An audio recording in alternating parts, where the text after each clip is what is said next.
Hi friends, ఈరోజు నేను మీ ముందుకు శాంసంగ్ J5 డిస్ప్లే కనెక్టర్ని ఎలా రీప్లేస్ చేసుకోవాలో ఈరోజు మనం ఈ వీడియోలో తెలుసుకుందాం.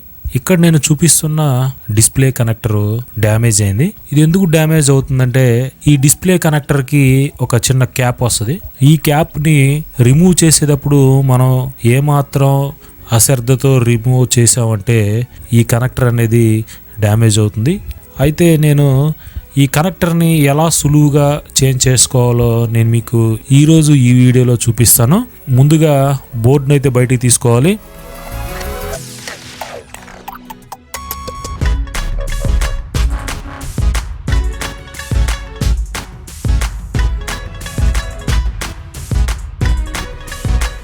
బోర్డుని అయితే బయటికి తీసాను.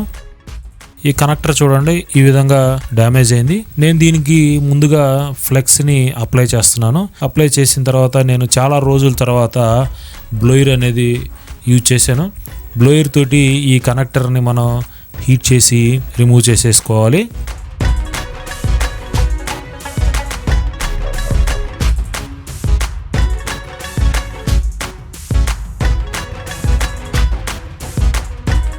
కనెక్టర్ని అయితే రిమూవ్ చేశాను. ఇక్కడ పాయింట్స్ని కూడా మళ్ళీ కొద్దిగా ఫ్లెక్స్ అనేది అప్లై చేసి పెన్సిల్ ఐరన్ తోటి మనం అక్కడున్న ఎక్కువగా ఉండిపోయిన లెడ్ని క్లీన్ చేసుకోవాలి. అన్ని పాయింట్స్ కూడా నార్మల్గా ఒక లెవెల్లో ఉండాలి. హెచ్చు తగ్గులుగా ఉన్నట్టయితే కనెక్టర్ అనేది కరెక్ట్గా సెట్ అవ్వదు. ఇక్కడ ఉన్న ఫ్లెక్స్ని కూడా మనం వాడే లిక్విడ్స్ తోటి శుభ్రం చేసుకోవాలి.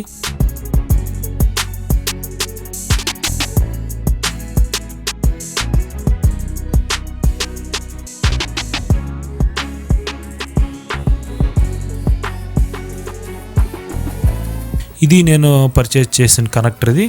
ఈ కనెక్టర్ని ఇక్కడ షోల్డరింగ్ చేయబోతున్నాను. షోల్డరింగ్ చేసేటప్పుడు కూడా చాలా జాగ్రత్తగా ఉండాలి. ఎందుకంటే ఇక్కడ పాయింట్స్ అనేవి చాలా దగ్గరగా ఉంటాయి.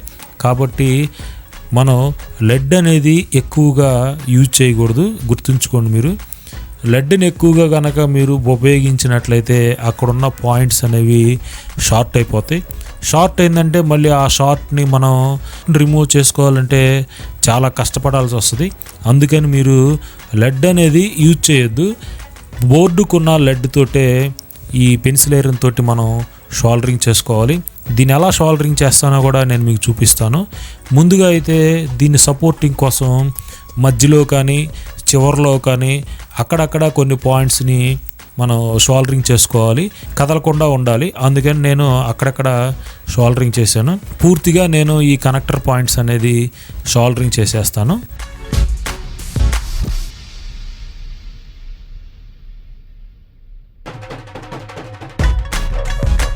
షోల్డరింగ్ చేయటం పూర్తయిన తర్వాత ఇక్కడున్న ఫ్లెక్స్ని లిక్విడ్ తోటి క్లీన్ చేసుకోవాలి. కనెక్టర్ ఈ విధంగా మనం చాలా జాగ్రత్తగా నీట్గా షోల్డరింగ్ చేసుకోవాలి. ఈ విధంగా మనం షోల్డరింగ్ చేసుకోవాలి. డిస్ప్లేని కనెక్ట్ చేసి మొబైల్ ఆన్ అవుతుందో లేదో కూడా చెక్ చేసుకోవాలి. మొబైల్ని ఆన్ చేశాను. శాంసంగ్ J5 అని వచ్చింది. నేను వేసిన కనెక్టర్ అయితే వర్కౌట్ అయింది. ఈ డిస్ప్లే ప్రాబ్లం ఉంది కాబట్టి అలా వస్తుంది. నార్మల్గా అయితే ఫోన్ అనేది నార్మల్గా ఆన్ అవుతుంది.